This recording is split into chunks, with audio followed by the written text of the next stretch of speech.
আসসালামু আলাইকুম রহমতুল্লাহ। আমার ভিডিওতে আপনারা সবাই আমন্ত্রিত। আজকে আমি নারিকেলের তেল তৈরি করলাম। তো আমি কিভাবে নারিকেলের তেল বের করলাম সেটাই আপনাদের সাথে শেয়ার করব। এর জন্য আমি ২ টো নারিকেল নিয়েছি। নারিকেলগুলোকে চিলে ভেঙে নিয়েছি। এখন আমি এগুলোকে কুড়িয়ে নেব। তো নারিকেলগুলোকে কোরানো হয়ে গিয়েছে। এগুলোকে আমি এখন হালকা ব্লেন্ড করে নেব। আগেকার দিনে আমার মা নানি দাদিরা দেখতাম নারিকেলকে পাটায় বাটতো, আধা পিষা করে নিত। তারপর এগুলোকে চিপে দুধ বের করত। ওটা অনেক কষ্ট ছিল কারণ পাটায় বাটাও অনেক কষ্ট ছিল। তারপরে আবার ওইখান থেকে দুধ বের করাও অনেক কষ্ট ছিল।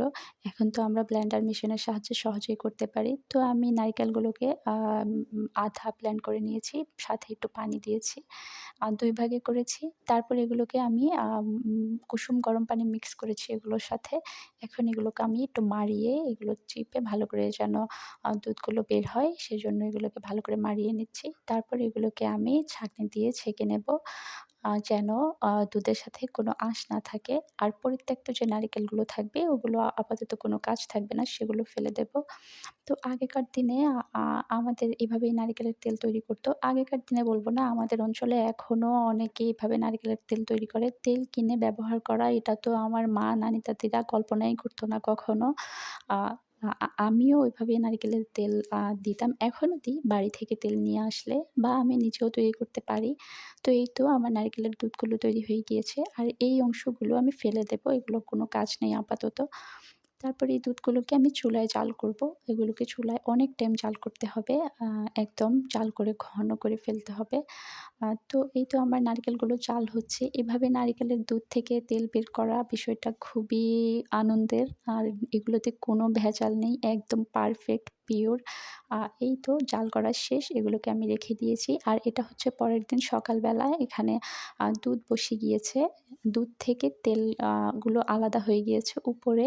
এগুলোকে আমি চামচের সাহায্যে তেলগুলো তুলে নেব আর দুধগুলো নিচে থেকে যাবে। তো আমার নারকেলগুলো যদি আরও পাকা হতো তাহলে তেলগুলো আরও ঘন হতো, আরও বেশি তেল হতো। আমার নারকেলগুলো একটু কাঁচা ছিল, বাড়ি থেকে নিয়ে আসা হয়েছিল। তো পারফেক্ট ছিল না নারকেলগুলো, যার জন্য তেল একটু অল্প হয়েছে। না হলে ২ টো নারকেল দিয়েই অনেক তেল হতো। আ তো তারপরেও যাই হয়েছে আলহামদুলিল্লাহ অনেক ভালো হয়েছে। এই তো আমি আস্তে, আস্তে তেলগুলো আলাদা করে নিচ্ছি। এখন তেলগুলো সব তেল তুলে এগুলোকে আবার চুলায় জাল করতে হবে। তেল তুলে নেওয়ার পর যে অবশিষ্ট অংশ থাকে ওটা খেতে তো খুবই অসাধারণ লাগে। ওটাও ঘন করলে অনেক ভালো লাগে খেতে। অনেকেই ওগুলো আ মুড়ি দিয়ে খায়, রুটি দিয়ে খায় আর এমনিও খাওয়া যায়। তো আমি তেলগুলো আলাদা করে নিয়েছি। এখন আমি তেলগুলোকে জাল করে নেব যেন একদম পানিগুলো শুকিয়ে যায়। আর যদি কোনো গাত থেকে থাকে সেটাও যেন একদম তলানিতে বসে যায়। তো নারিকেলের তেলগুলো আমি একদম ভালো করে চুলায় জাল করে নিচ্ছি। পানিগুলো একদম ভালো করে শুকিয়ে যাচ্ছে।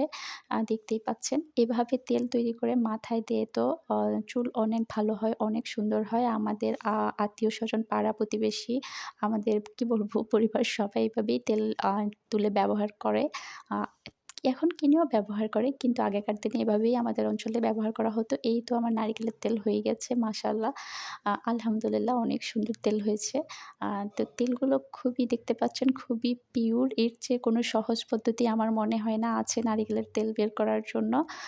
তো ভিডিওটি ভালো লাগলে অবশ্যই লাইক, কমেন্ট, শেয়ার দিতে ভুলবেন না। ফেসবুক থেকে দেখলে পেজটি ফলো করে দিবেন। ইউটিউব থেকে দেখলে অবশ্যই চ্যানেলটি সাবস্ক্রাইব করে দিবেন। আজ এ পর্যন্তই। সবাই ভালো থাকবেন। আমার জন্য দোয়া করবেন। আল্লাহ হাফেজ।